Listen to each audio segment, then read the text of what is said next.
Shalom. First and foremost, I want to give all praises to the Heavenly Father, Yahweh, Bahasham, Yahweh Shai, Bahasham, Rahahakodash. Double honors to the apostles, the elders at Great Millstone who rule well. And as always, we give peace and salutation unto the elect.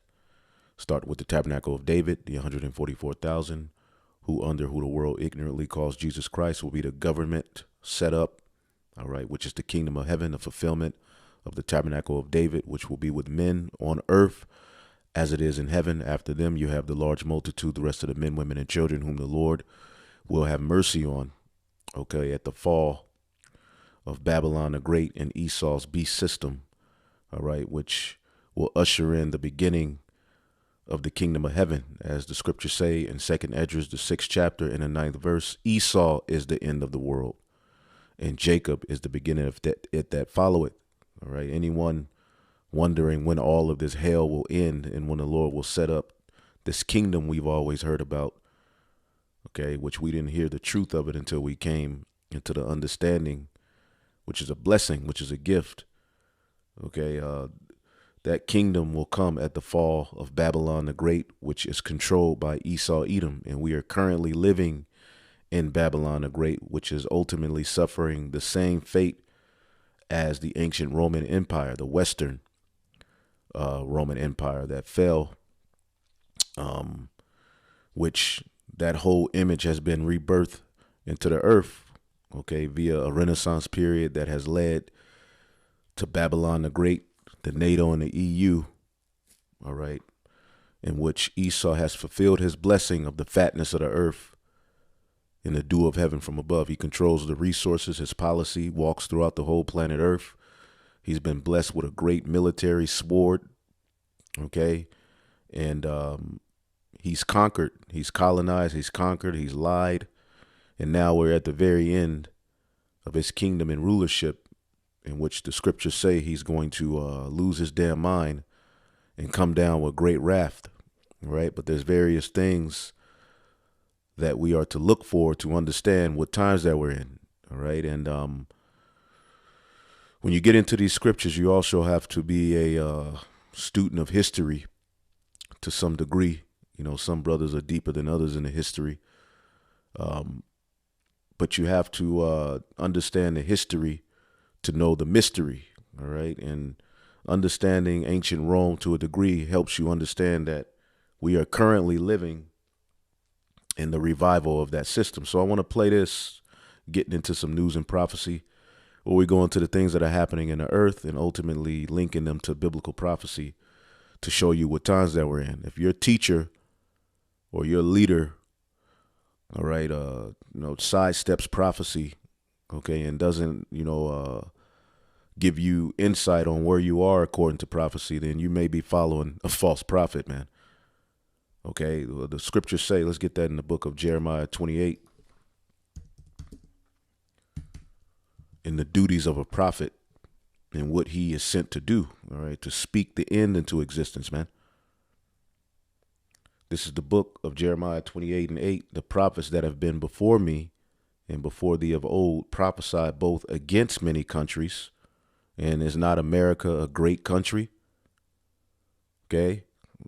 People think America is going to last forever. When you look at all of the ancient empires, they eventually fell. How much more this one? Now, people have come to some degree of understanding that America is going to fall, but they don't want to deal with the understanding of what's next, which is the kingdom of heaven, wherein righteousness will be spread throughout the planet Earth. So the prophets of old prophesied both against many countries and against great kingdoms of war. Okay, they say we're fear mongers. Well, the scriptures say through the terror of the Lord we persuade men. Knowing what the Lord is going to do should get you in the spirit of repentance. Okay, it says of war, of evil, and of pestilences. And these are the things that are happening on the planet Earth. So if your teacher is tiptoeing around particular topics and don't want to really bring it out, then hey, you're following a false prophet, man. We're in the times of prophecy. We're in the times of speaking things more into existence. That's the job of a prophet. This is why our head apostle, Tahar, through the spirit of Yahweh Bashim Yahushua, of course, constantly harps on us speaking, because the prophet speaking, what does that do? That puts a vibration in the earth. We're here to speak the end of this great kingdom into existence. Okay, which Babylon the Great will not be healed. Okay, so Jeremiah 51:8. Babylon is suddenly fallen and destroyed. Howl for her, take balm for her pain. Okay, and what are the balms likened unto? The QE1, QE2, quantitative easing, all of this crap to try to fix the markets and the system, which we know the elites control it. And the Lord has blessed Babylon and Esau, Edom with the worst rulership and priesthood ever. They operate on a whole different frequency. Nothing makes sense. Okay, and they're trying to ensnare the whole earth. And when I say the whole earth, they're trying to ensnare the whole earth and have it under their control. They're trying to change the course of how even the sun operates. They're trying to change the course of the relationship between the sun and the earth. That's how deep they're going. They want to change the how your food gets to your fork. They're getting ready to try to digitize that system so that everything be on a grid. All right, so that they can be the most high. Okay, so the Lord is getting ready to destroy this place. It says, take balm for her pain, and this place is in pain. If so be, she may be healed. We would have healed Babylon, but she is not healed. Forsake her, and let us go everyone into his own country, for her judgment reacheth unto heaven, and is lifted up even into the skies. And what does the scripture say? God hath remembered. Let's get that. Revelation, the 18th chapter. The Most High have remembered your iniquities. Because how was this place established? All right. Bloodshed, deceit, unrighteous decrees, rape, robbery, murder, lies, pseudoscience, and many more things, man. All right, let's go to Revelation, the 18th chapter. Because this is why this place is suffering this great, fate. Revelation 18:5. For her sins have reached unto heaven, speaking of Babylon, and the Most High have remembered her iniquities. Reward her even as she rewarded you, and double unto her according to her works. And the cup which she had filled to her, fill her double. And double, I believe the priest Shaman went into it from the main camp up in New York. Whatever is written inside of a particular paper, once you seal it, you know, that's double basically what's written. And we have the scriptures, we have the scrolls, we have everything that's written in these scriptures will be fulfilled. Okay, and you will be rewarded for your atrocities, man. Okay. Now, I wanted to go into this another part of this series with Mike Maloney. It's a very good series, man. You learn a lot. America, or American bread and circuses. All right, this is where we are in the bread and circuses. That goes back to a term in ancient Rome, and he's going to explain it. But we even talk about it. You have the welfare system. Okay, then you have the circuses. You have the things that are freely, what people think are freely given unto them, that are means of distraction. Okay, which are prevalent today here in this society. Okay, you have all of these the sports events, which are highly scripted. A lot of the boxing matches of late have been between, YouTube celebrities. You got old Jake, who's probably damn near in their 50s, fighting. Okay, this is to draw attention away from what's really happening. The whole thing with Kyrie Irving, sports in general.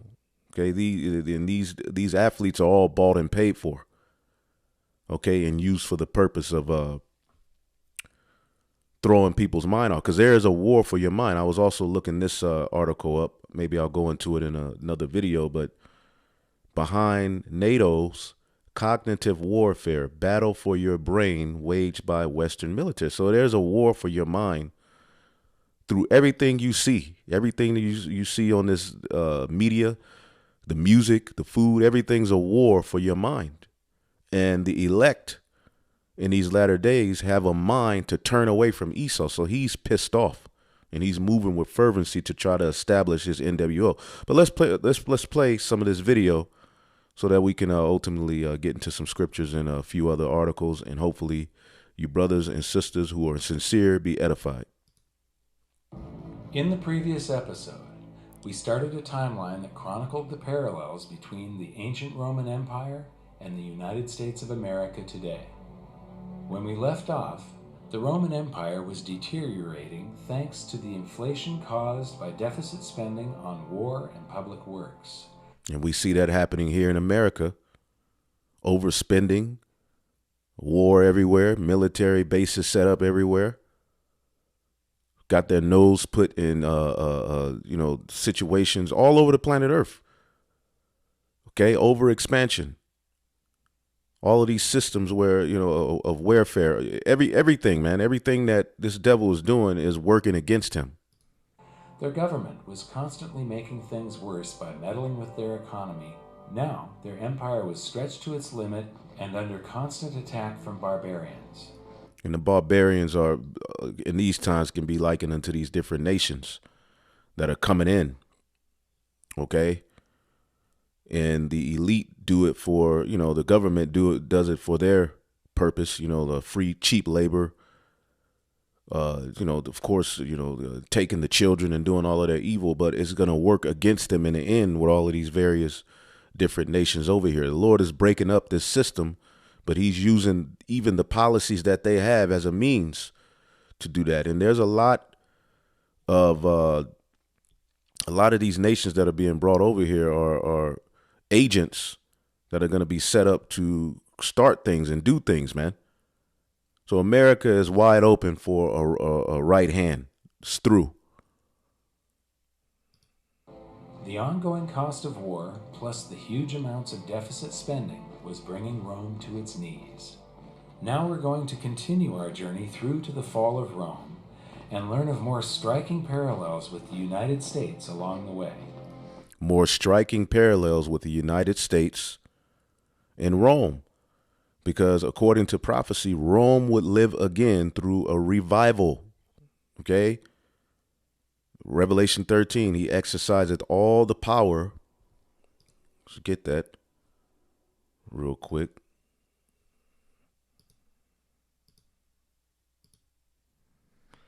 Revelation 13 and 11. And I beheld another beast coming up out of the earth. And we sound like a broken record.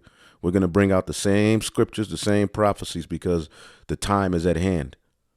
When you read about the walls of Jericho falling, our people sung the same song marching around a building, and the heathen were looking like, why do they keep singing this? Why do they keep blowing these trumpets? What are they doing? But that vibration led to the walls of Jericho falling, and that's the same thing that's happening here. That story can be taken in a symbolic sense of Babylon the Great. The great walls of Babylon are falling through the word. And I beheld another beast, speaking of America, coming up out of the earth, and he had two horns like a lamb. We've seen their two political systems, just like ancient Rome, be used for a means of drawing people to a false sense of freedom, for a false sense of a savior, for a false sense of, choice. And they came like a lamb, but now we see them speaking as a dragon, going back to an Athenian's lawgiver, Draco, who was known for his harsh methods of, laws, his harsh laws. If you didn't do something, there's harsh consequences behind it, and we're starting to see that. And he exercised all the power of the first beast before him, and caused the earth and them that dwell therein to worship the first beast, whose deadly wound was healed. That's speaking of ancient Rome. So America is exercising all the power of ancient Rome. And we have various videos where we show you that even the Constitution goes back to ancient Rome. There's a video that I load. Let's see if I can find it here. Rome.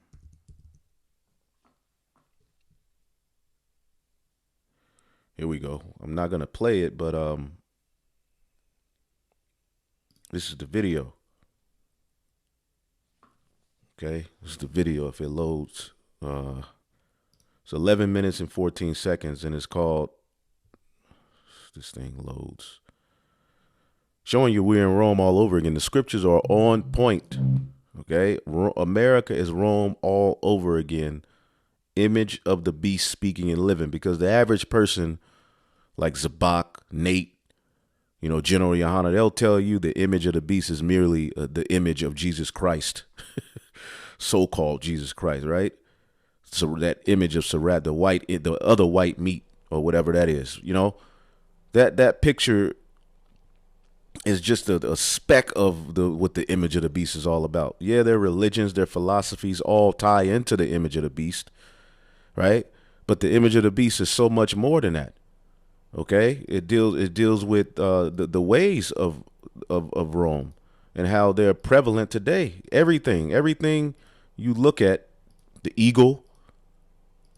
Okay, everything that you look at, the calendar, the holidays. Okay, goes back to Rome. The use of Latin, because a lot of the English language goes back to Latin. Let's play this part real quick. Many legal terms in use today, such as habeas corpus, in absentia, stare decisis, and others are taken directly from Latin.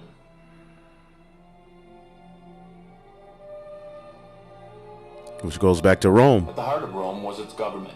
During the Republic era, a code of laws known as the 12 Tables were created, which protected the rights of all citizens. Roman law would eventually spread and become the foundation for numerous law systems throughout the world. Because of the 6th century Emperor Justinian, who collected all works of law and assembled them in a single doctrine, Roman law was preserved until modern day. In one form or another, it was the basis for most of the European law systems until the end of the 18th century, and even the English common law, which helped influence the U.S. Constitution. See that? The U.S. Constitution is rooted in Roman law, borrowed from the ancient laws of Rome. Even in America, founding fathers like Thomas Jefferson and John Adams hung on every word of Roman writers like Sallust, Tacitus, and Cicero, considering every character. And Tacitus, in his writings, told you that the Jews existed, the Messiah existed. All right? They wrote worth studying. George Washington was considered the Cincinnatus of America for his reluctance to hold power and his patriotism for his country. Because of this, many statues were created with Washington dressed in Roman-style clothing.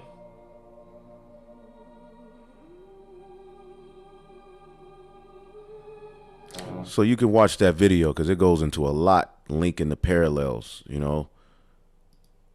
These buildings, that goes back to the ancient Roman building. Even Petra, look up Petra, which is where Edom dwelt. So we found out who the Edomites are.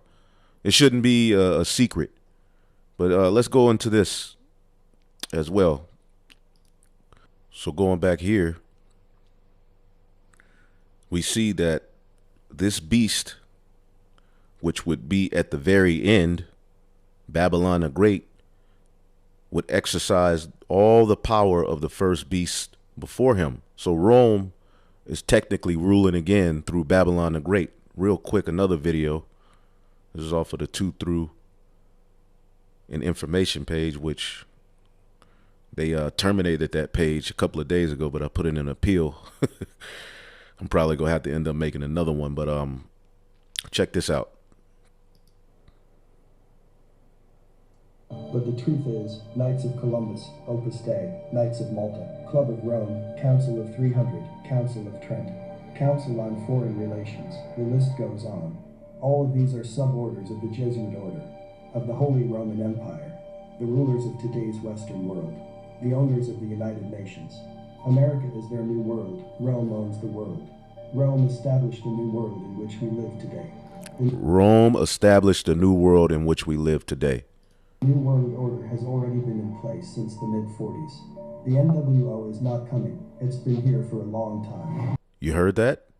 All right. The NWO isn't coming. It's already here. And what is that? Ultimately, the power that Esau received via the Roman Empire, which is where he was at the height of his power, is now rebirthed into the earth, and now he has more room to play with.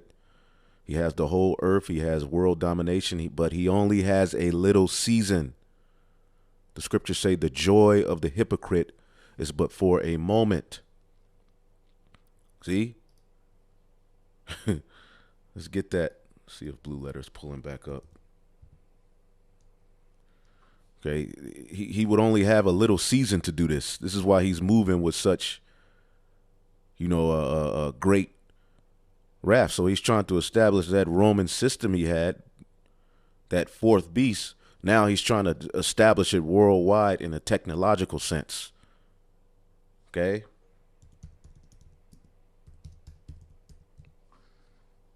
He's only going to be loose for a little season. All right. Revelation 20:3. Matter of fact, we'll go up 20:2. And he laid hold on the dragon, that old serpent, which is the devil and Satan, and bound him 1,000 years. This is when the ancient Roman Empire fell, the Western Roman Empire, Esau's power system.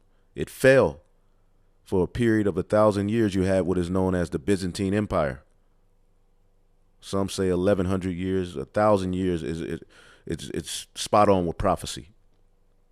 So this is the Most High taking Esau down on the earth.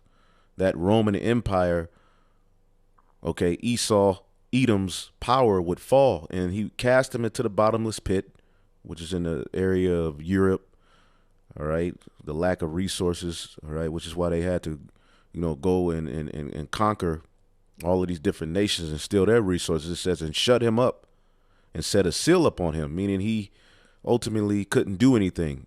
He was bound to prophecy. He couldn't rule. He couldn't do anything. He was known as a caveman. He was known as a problem that people said, stay away from him. Don't even take your dogs around him. Okay. At this time, the Byzantine Empire, dark images of the Messiah, the disciples were normal. All right. Now, Jake was going off.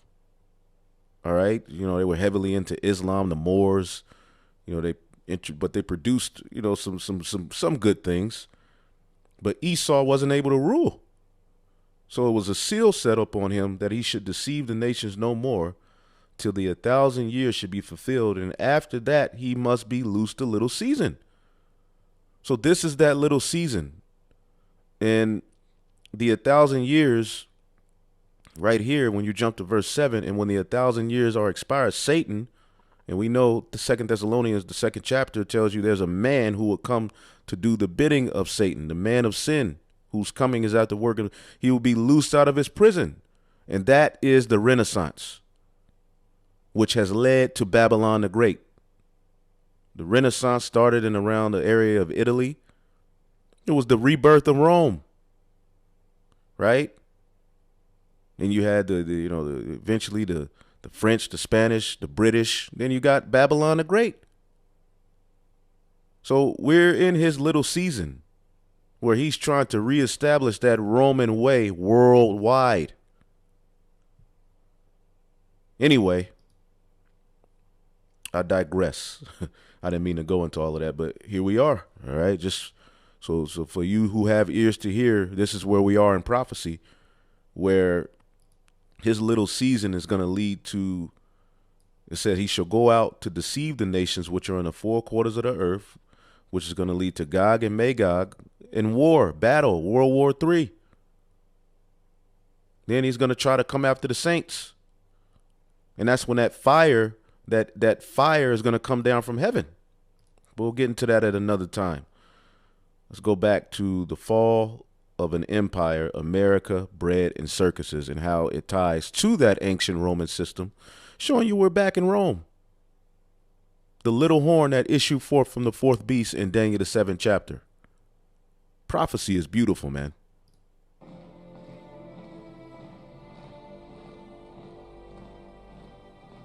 At the end of your little season, boy. The Romans were the first culture to have social programs. The Athenians had great public works, and they had the expense of war. But in Rome, they had the expense of all their great public work. And the Athenians, that's Greece. the Greeks, because the beast system we are living in started with the Greeks. So the Greco-Roman beast system is back. And what did the Greeks do? Hellenization. They responsible for the gym, where that's prevalent today. But we're living in a time of Hellenization. That Draco, Athenian lawgiver, came from here. All right. But the height of their power and where they got the majority of their conquering came through Rome, the Roman Republic. They had the expense of massive armies occupying foreign lands, and they had the expense of social programs. It said they had the expense of massive armies, going to all of these lands, which America has the same thing in the book of Habakkuk. And it tells you that. Let's get that in Genesis, that he would be all over the earth. Genesis 27, this is Esau's blessing, when he cried for it, because he couldn't repent to get back in the graces of being the owner of the birthright. So this is his blessing. Genesis 27:39, and Isaac his father answered and said unto him, behold, thy dwelling shall be the fatness of the earth and the dew of heaven from above, meaning you would control the resources of the earth, the oil and everything. And by thy sword shall thy live and serve and shalt serve thy brother. Okay? So you're going to serve your brother. Now that happened under David, okay? It's going to be fulfilled ultimately under the house of David, headed by Yahushua, which is already written. So you shall serve your brother, and it shall come to pass when thou shalt have the dominion. So ultimately he uprooted from that captivity David had him under, because the Edomites were slaves at the time David was ruling. Right. So he got from under that, and he got from under that point in the Dark Ages, the Byzantine Empire, where he ultimately, the deadly wound was healed, the Renaissance period, which means rebirth. The rebirth of what? Rome. Okay. Thou shalt break his yoke from off thy neck. So this word dominion. Okay. And he broke his yoke off of the neck at the time of David, and he broke the yoke at the time that deadly wound was healed. Okay, the Black Plague, which killed off 2/3 of Jake. We were weakened, and ultimately Esau had to fulfill his prophecy of being loosed. Okay, but that word dominion, let's read it real quick. That word dominion is rawad. All right, to wander restlessly, to roam, to be restless, to show restlessness, to be all over the place. Let's get that in Habakkuk. Now, this is speaking of the Chaldeans who were used to punish Jake. Well, these are the modern day Chaldeans. Habakkuk 1:8, their horses are swifter than leopards, their military, the leopard goes back to the Greeks, and are more fierce than the evening wolves. Their horsemen shall spread themselves, and their horsemen shall come from far. They shall fly as the eagle that hasted to eat. The eagle. All right, because this is talking about the Chaldeans of that time. But then when you get Isaiah 47, in 1, come down and sit in the dust, O virgin daughter of Babylon. Sit on the ground, there is no throne, O daughter of the Chaldeans. See that? The daughter of Babylon is also the daughter of the Chaldeans, which were the witches and warlocks who controlled the Neo-Babylonian Empire. For thou shalt no more be called tender and delicate. And that's Babylon the Great. Okay? So they would go through the earth possessing in occupying dwelling places that weren't theirs. The same thing ancient Rome did. Let's go back.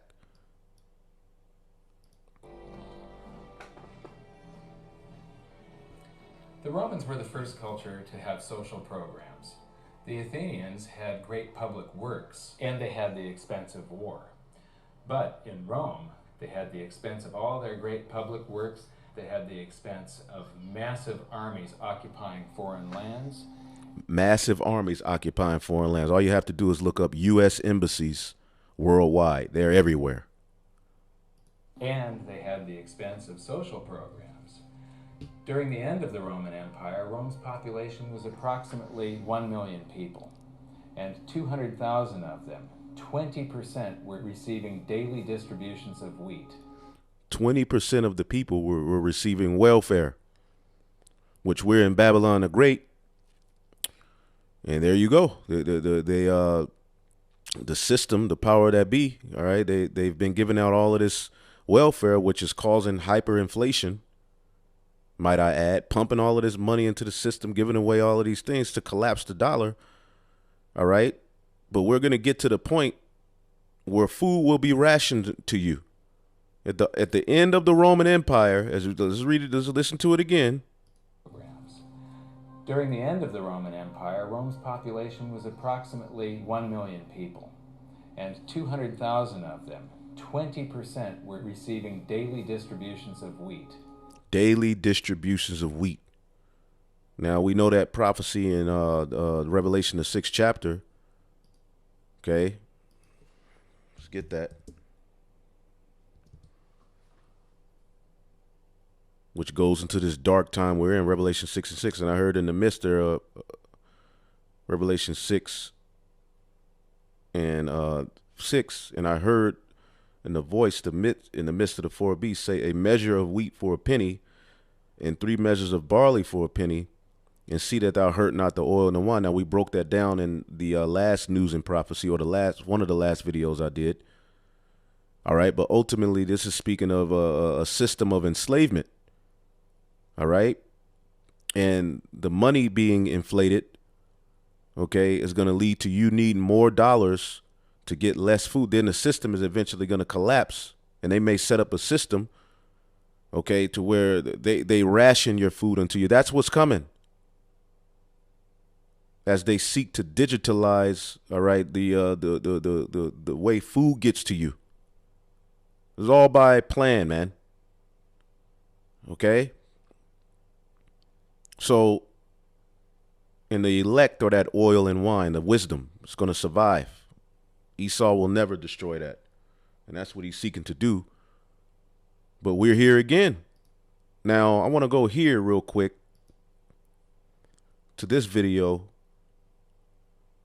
off of the Common Sense Show, man. And I like this guy right here, man. He cracks me up because he's a complaining Edomite. He's pissed off at what he sees. But he brings it out. It brings out some good information. Eat all your food, Johnny. Don't leave anything on the table. Through. Remember all the starving kids in China? Remember those stories we used to hear as kids? That was really true. They said China. Africa sometimes too. And I used to think, I remember we were doing a project, how to build a community in 3rd grade with our beautiful, I had such a crush on her, Miss Strong. And she quit teaching and went to be a flight attendant. I was heartbroken. I was an 8-year-old with a crush. But she used to tell us these stories about kids were starving to death in Africa and China and so forth. And I'm thinking, how did we get to be so lucky to live in America? Well, eventually the Grim Reaper comes around and visits everybody, and our Grim Reaper is here, and it's coming in the form of food shortages. Our Grim Reaper is here, and it's coming in the form of food shortages. And it's being done systematically. I was reading an article. They say $22 billion worth of food is just sitting, not being moved. And the cover for why is the 19th century Crown Royale. That's just the front man of why they're doing all of these things. But the true reason is they got to establish that NWO. And they have but a short time. And we're beginning to see it already. Jen Psaki has the perfect explanation. She's been setting the stage, and government officials Let me say see if I can get this to be louder. Means people are spending money. Bullcrap. That's not economics. That's called cover your you-know-what. The other thing that we're looking at here is they're saying the shortages are good. People are buying things. Look how wonderful this is. Oh, it's great, great, great, great. No, it's not. No, it's not. That doesn't answer why you can't get what you need. We have tried to get a dishwasher for 11 months. 11 freaking months. Some remodel on my bathroom. It's overdue now by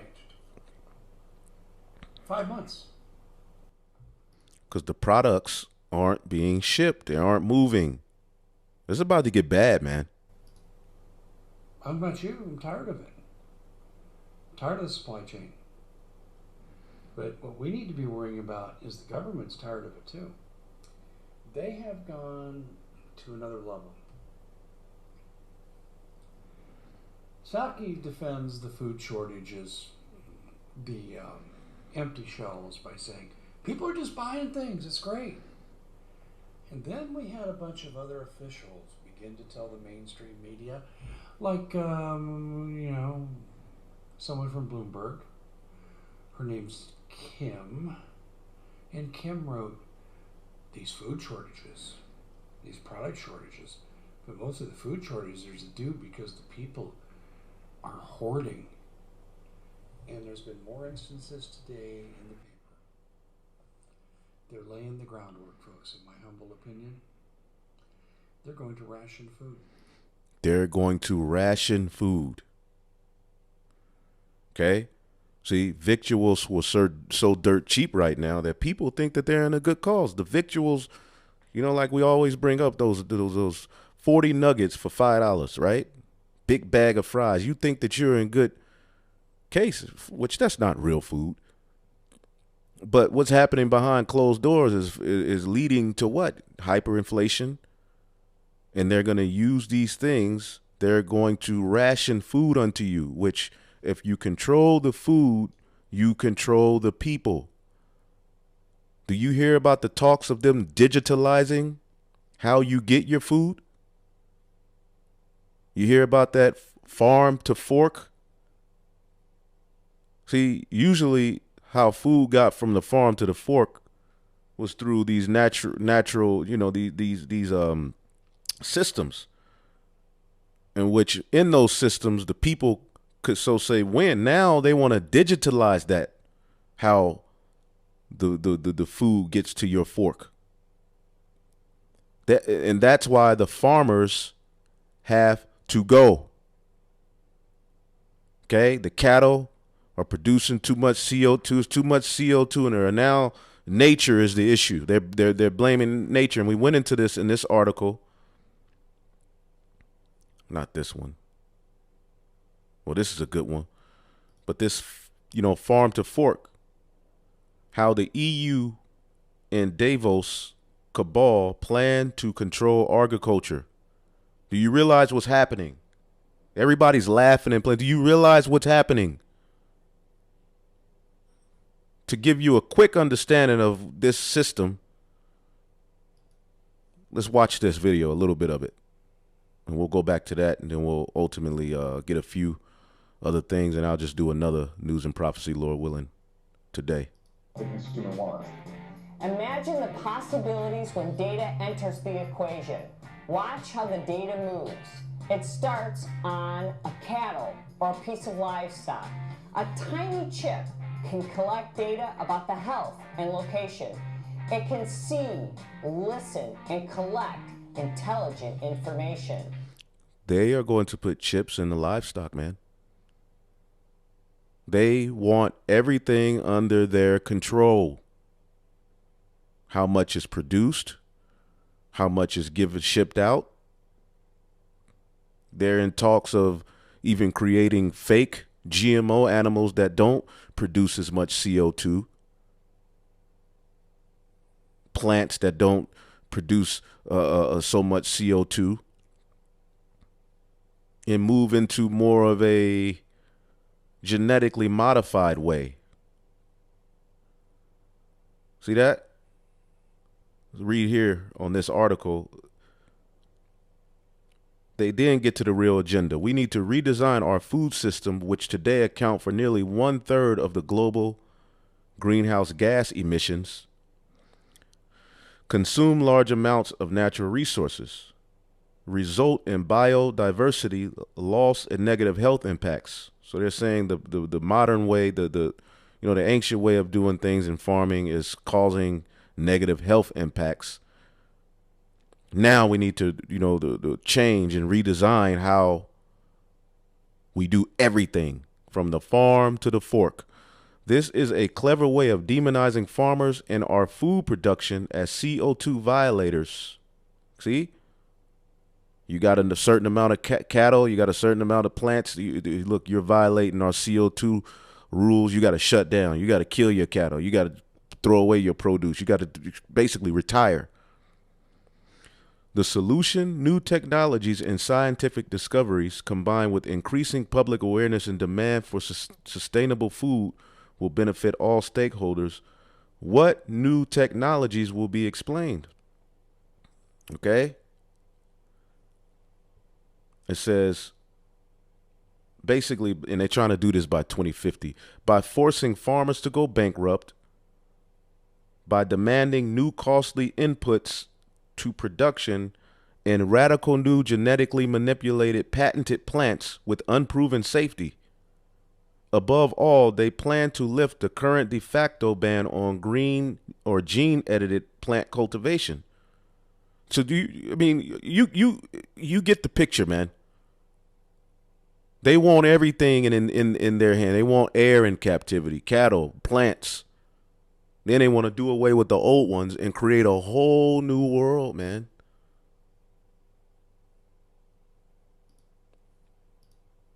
That data can then travel to the processing plant through distribution and logistics, then to the grocery store or restaurant, through that last mile, and even into a consumer's home.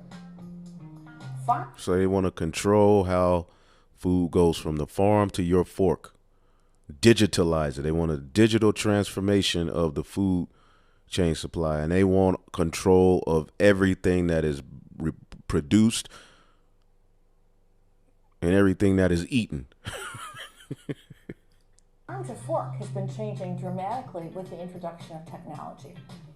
So the Internet of Things in the supply chain is, in my opinion, fascinating because it's really a data supply chain now coming alongside the actual food and agriculture production supply chain. Some are calling it Supply Chain 4.0, which is simply a term for when the Internet of Things, robotics, and artificial intelligence are used to automate each step in the supply chain. I think that what people have recognized is that through digital transformation, the food system can become more streamlined, it can become more effective. The things that we never thought possible in terms of, I'll just give you an example, of repurposing waste, food waste, which is a huge issue, and then turning it into something that is actually productive can now happen because we understand better from the... Man, nigga. Let's get Habakkuk too, man. This dude is out of his mind. So nature is pretty much going to be out of man, they got a lot of plans, man. And they be talking about this stuff and it sometimes goes over our head, but these people are,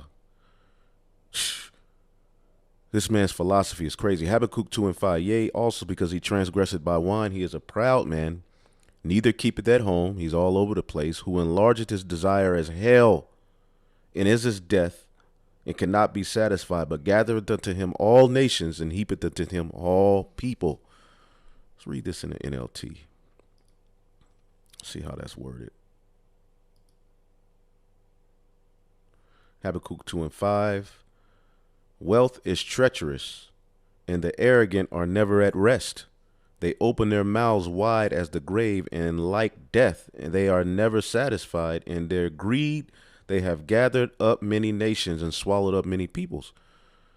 And through controlling the food, they're only going to go further in their plan to be the Most High God. See? The time that the product is produced, actually. So they're gonna have control. The dirt will be digitalized. The seeds will be digitalized. The plants, the animals, everything will be tracked. Grown, produced, moved through the supply chain, lives its useful life at a retail location, and then is to be disposed of, can now all be tracked. For the food industry, it offers opportunities to improve communication on the farm, automate production at the factory, do predictive shipping, automatically record transactions, track products from production through to the shelf, record the quality of the food, monitor spoilage, and automatically do last mile delivery. All in the name of CO2 destroying the earth. We got global warming, all of this crap. You got to watch this devil, man.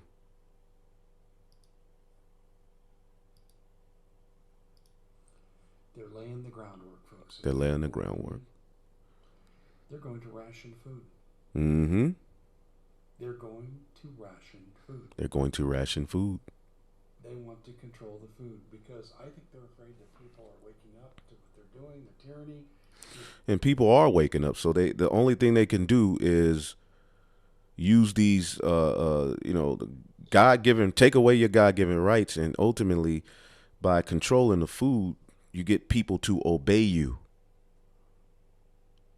There's so much I want to say, but I'm going to leave it alone. People are standing up. No more critical race theory, that kind of stuff. I think we're coming to a loggerhead. I truly do. I look at this story. They get control of all the food. They control who lives and dies. If they get control of all the food, they control who lives and dies. But anyway, I went off on a little tangent. Let's go back here.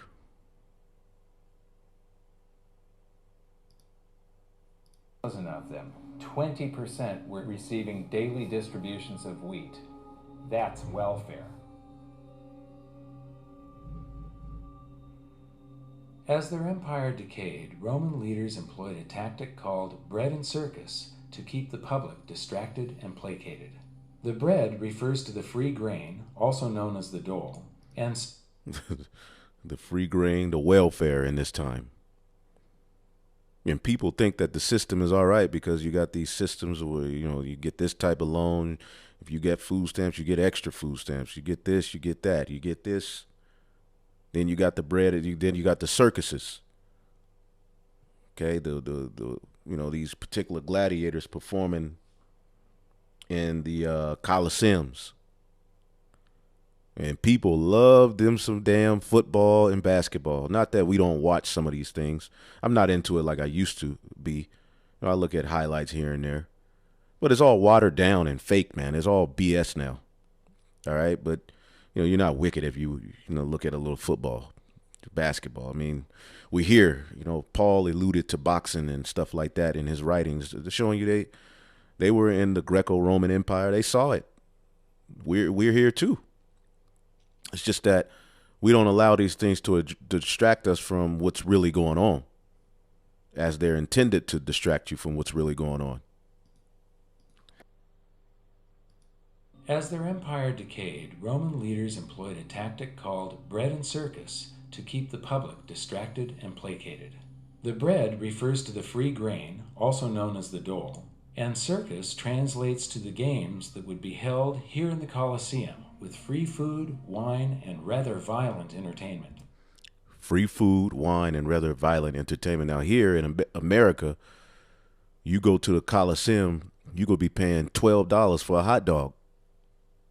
See? Or some nachos with some fake cheese on top of it. With some GMO peppers. Some extra peppers and some chili. Damn near $12. $15 for a beer. I mean, these people are getting you on all ends, man. I find it absolutely fascinating to try to imagine what was happening here nearly 2,000 years ago. These seats would have been filled with people eating and drinking. Many would be yelling for their favorite gladiator, and a good portion of the audience would have been mindlessly drunk. Ain't we here today? We just seen two gladiators, Wilder versus Fury, and Wilder got his ass beat, right? We see the Colosseums built everywhere, and when these emperors saw that the Colosseums kept the people's mind off of what was really going on and distracted them, they built more. And where are these Colosseums primarily built? in the places where Jake dwell. The emperors and elite watching from up on high? What a scene. So the Colosseum is a great example of both the huge expense of Roman public works and the endless deficit spending they carried out to pay for supposedly free stuff. But is there such a thing as a free lunch? Nope. Breads and circuses give away oil, give away grains, and give away wine, and people would love you. They conquered Egypt. By golly, that was a lot of grain you could give away. But what it did was destroy the economy. And when you put in the taxation to pay for it all, what it did was destroy the small farmer. And so the wealth creation that would enable you to do these things. It destroyed the small farmer. Are not the small farmers being destroyed today?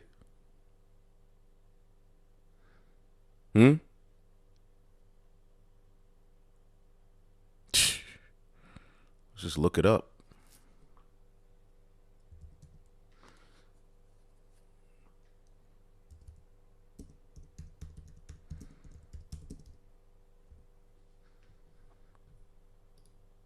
Small farmers going out of business. That was in 2020. 1/3 of small farmers say they face bankruptcy.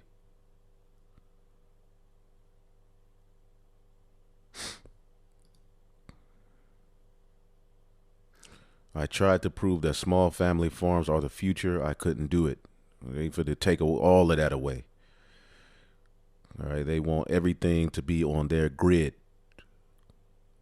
Okay, they want the genetic makeup of what's farmed and what's produced to be able to be tracked all the way to your stomach. So that's why they made it's illegal for you to just start your own crop. These are God-given rights that have just been destroyed, and they're destroying these farmers, man.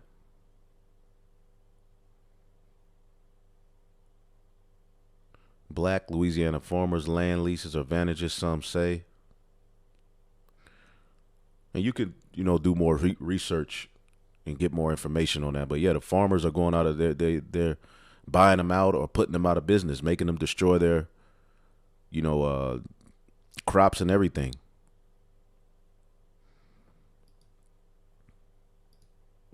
Went by the boards, and so it became a vicious cycle. So now let's continue filling in our timeline from the previous episode so that we can keep track of where we are in the story.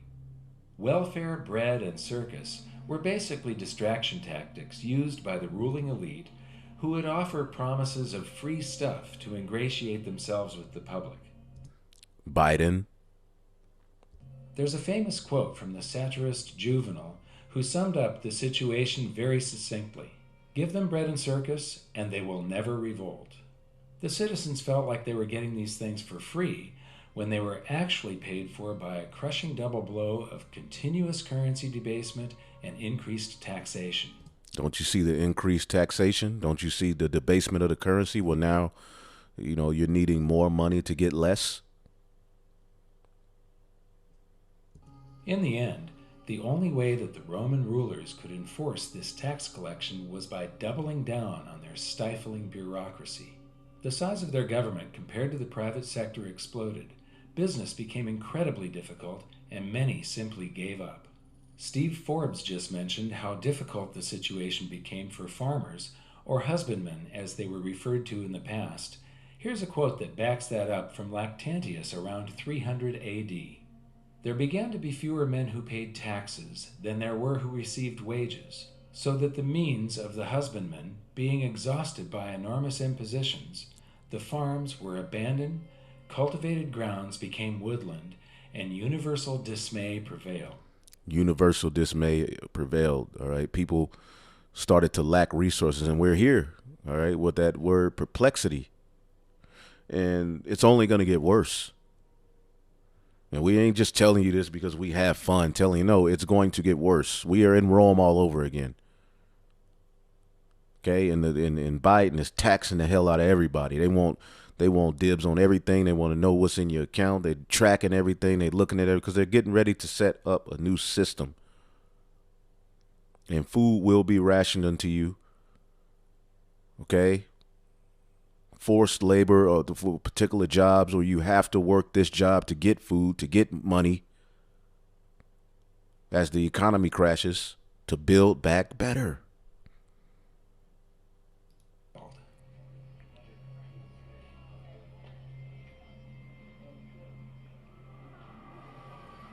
All of these tourists go through the Colosseum here, all amazed at the ruins of a great civilization.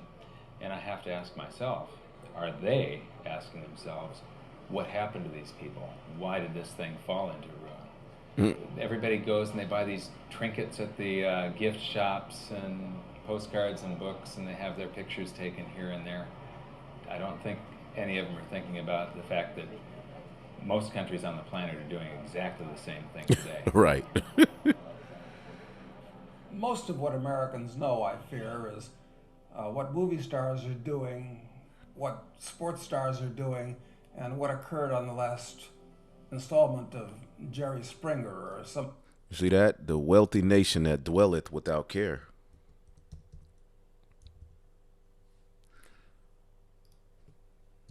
Must be as Isaiah. What's that? Give me 1 second here. People are eating, drinking, being merry. Jeremiah 49:31. Arise, get you up unto the wealthy nation that dwelleth without care, saith the Lord, which have neither gates nor bars. This is that wealthy nation, man. Okay. Matthew 24:37. But as in the days of Noah were, so shall also the coming of the Son of Man be. For as in the days that were before the flood, they were eating, drinking, actual people, actual human beings, right? Not angels, eating and drinking, marrying and giving into marriage until that day that Noah entered into the ark. So we're in the same times. Okay, as people are dumbed down to the point where they don't see what's going on around them. And the bread and circuses are even heightened. It's a whole nother level of witchcraft that goes along with the bread and circuses of this modern Roman Empire. Some other reality show. And the food stamps are not even food stamps anymore. They give you a credit card that you can buy your food with so that you look like you can actually afford to eat as opposed to living off the dole. It's very similar. People's relationship to money in a country like America, the biggest economy in the world, is based entirely on the benefits they get from consuming and consumerism. And right now, you have an era of popularization of drugs that are being used, like Prozac and other drugs, that people are taking massive quantities of while they're consuming popular culture for instant gratification. So instant gratification enhanced by drugs with a consumer culture with easy credit. So people are literally high all day long. All day. They're consuming, they're on drugs, they've got cheap sugar, they've got cheap high fructose corn syrup in America thanks to those massive government subsidies. So they're basically spinning their tits 24/7, 365. Now, as soon as that value proposition changes, watch, and you're not getting high as easily as you did yesterday, the cost of getting blitzed out of your skull on cheap drugs, cheap sugar, and cheap entertainment tips to an actual cost where you've got to actually put in a day's labor, then you're going to see social unrest. Then you're going to see real change because those people suddenly are going to be facing reality without the benefit of being on drugs. Luke 21 brought it out last video. You people are fit to catch pure hell, man. And Lord willing, the elect, we be covered, man. Luke 21:25, and there shall be signs in the sun and in the moon. We see that. And in the stars, the chariots, the eclipses, all sorts of things happening, right?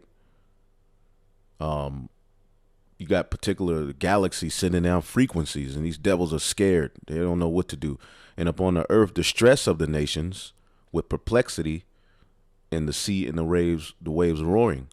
Men's heart failing them for fear and for the looking after those things which are coming upon the earth, for the powers of heaven shall be shaken. The elite. Now, that word perplexity, we showed you in the last video, aporia, the state of one who is perplexed. What does it say here? To be without resources. Okay? To be in straits, to be left wanting, to be embarrassed, to be in doubt, to not know which way to turn, to be at a loss with oneself, to be in doubt, not to be able to decide what to do, to be perplexed. This is where we are. Mentally, people are going to be perplexed. People are already perplexed by the squeeze that's coming with this this Biden sauce, right? This is off of RT News. Think rocketing inflation is bad. Now we're facing a catastrophe that will make the Great Depression look like a walk in the park.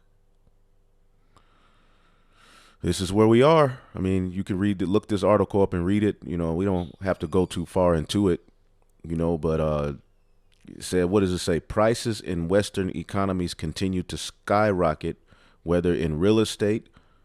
It's hard to find a place to live on at a cool amount. Stock markets, cryptocurrencies, food, consumer goods, or energy. We are constantly seeing a massive price increase due to inflation that far outpace wage growth. So we're living at a time where it's going to take more of that empty money to buy less, to have less. It's going to be, look how much it is for a one-bedroom apartment. Now, when I first moved out here to Texas, I, got a one-bedroom, and it was pretty nice. That was the camp house. That was the first camp house we had, and that thing was around $595 a month. That was in 2006. That same apartment, okay, if you go back over there, is around, I believe, $1,100 to $1,200 for a one-bedroom. See? Maybe $1,000, but everything's going up. And this is a sign of inflation, which takes us back to ancient Rome. One of the main indicators that a economy is getting ready to crash, that a fall is coming. Okay? Let's see here. I mean, you can read this, on your own. Let's see here. So like we said, Ezekiel 4:16, moreover, he said unto me, Son of man, behold, I will break the staff of bread in Jerusalem, because you Jakes are going to be affected by this. And this goes back to ancient Babylon, the Neo-Babylonian Empire, but this is happening again. He's going to break how you get your bread, and they shall eat bread by weight and with care, and they shall drink water by measure and with astonishment, meaning your food's going to be rationed unto you. This is what the Babylonians did, and this is what the new Babylon is going to do. And it's systematically that they're doing this.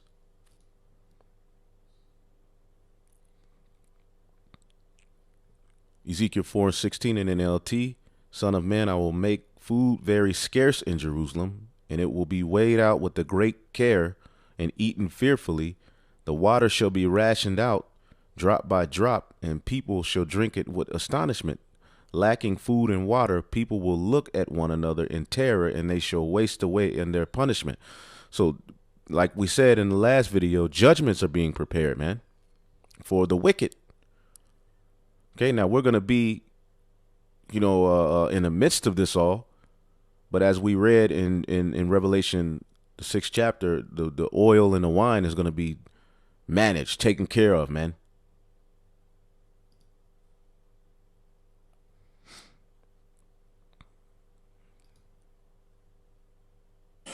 Inside the Rodon factory in Pennsylvania, they're cranking out more than 450 products including these small plastic parts vital to the... So Christmas is going to be different this year. Toy shortage warning for holiday season. Connect's building set. The toy maker Basic Fun is gearing up for an unpredictable holiday season. Try to shop early because I think it's going to be very difficult coming through after Thanksgiving. Items like tape, paper, and pallets that used to take 3 weeks to arrive now take 6 to 10 weeks. You only have control of so much. What we can do is look at all the available material on hand. How can we turn it into... And what's the front man for this all? Crown Royale 2019. You know what I'm talking about. Whew.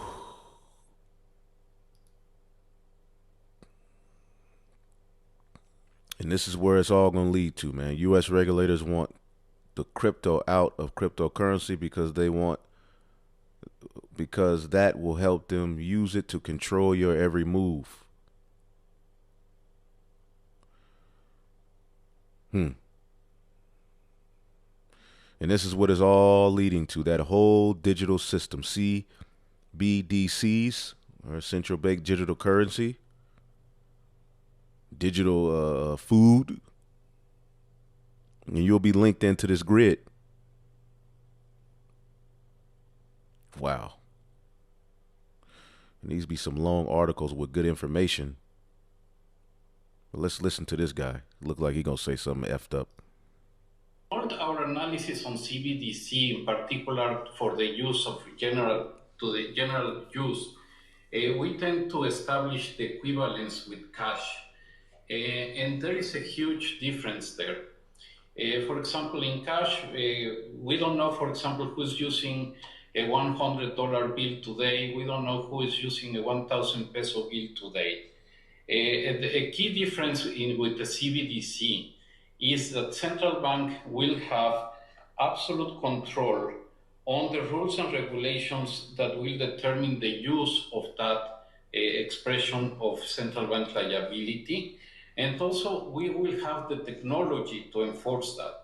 Those two issues are extremely important, and that makes a huge difference with respect to what cash is. Why in the hell can't you camp see it? Why can't you see what's happening?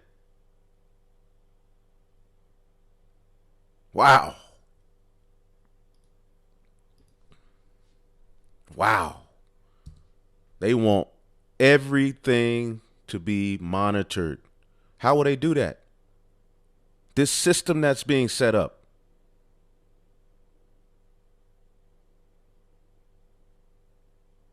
Wow.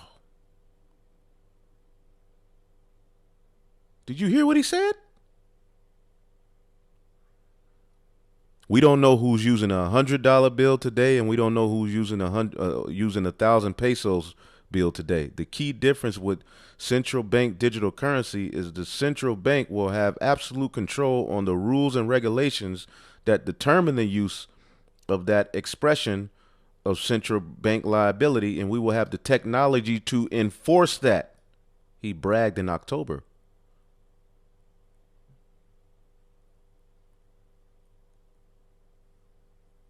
But the people ain't enraged. I guess somebody put this on Twitter. The people ain't enraged by this video.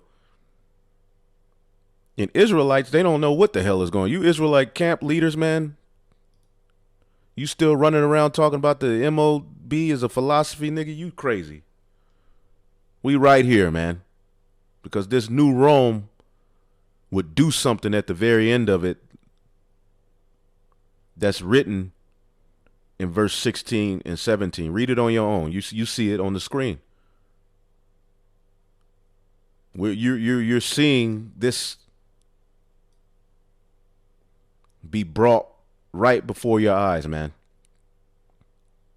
Now, if they're talking about doing it to the cows and the plants, what in the F do you think they're going to do to you? Isaiah 47:15. Thus shall they be unto thee, whom thou hast labored, even thy merchants from thy youth. They shall wander every one into his quarter, none shall save thee. Let's get that in the NLT. And your friends, those with whom you've done business with since childhood, will go their own ways, turning a deaf ear to your cries, because Babylon is getting ready to collapse. And a whole new system is going to be, brought out of it. But what does the scripture say? When he is about to fill his belly,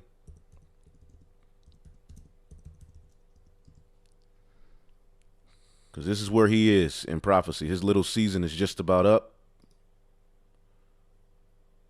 Okay?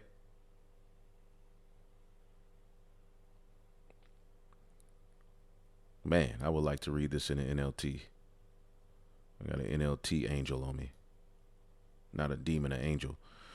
Job 20:15. They will vomit the wealth they swallowed. God won't let them keep it down. They will suck the poison of cobras. The viper will kill them. They will never again enjoy the streams of olive oil or the rivers of milk and honey.